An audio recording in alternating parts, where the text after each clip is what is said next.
സംബന്ധിച്ച് ഡ്യൂട്ടിയില് ചില മാറ്റങ്ങൾ വരുത്തണം എന്ന് കേരളം ആവശ്യപ്പെട്ടു. നമ്മുടെ എല്ലാ MP-മാരും ആ കാര്യത്തിൽ വളരെ സജീവമായി ആവശ്യമായി ഗവൺമെന്റ് അത് അംഗീകരിച്ചു, നോട്ടിഫിക്കേഷൻ ഇറക്കി.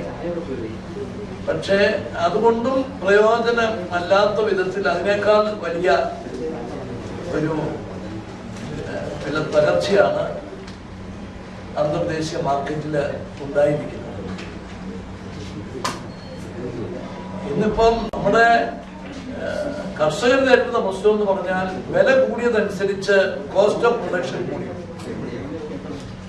എല്ലാ തരത്തിലും അതിന്റെ പ്രൊഡക്ഷൻ കോസ്റ്റ് കൂടി. ഇപ്പം വില വളരെ താഴോട്ട് വന്നപ്പോൾ അതനുസരിച്ച് കോസ്റ്റ് ഓഫ് പ്രൊഡക്ഷൻ കുറയത്തില്ല. അപ്പൊ അത് കർഷകർ നേരിടുന്ന വളരെ ഗുരുതരമായ ഒരു പ്രതിസന്ധിയാണ്. അത് വാണിജ്യ മന്ത്രാലയത്തിന് നല്ലതുപോലെ ആ പ്രശ്നം അറിയാം.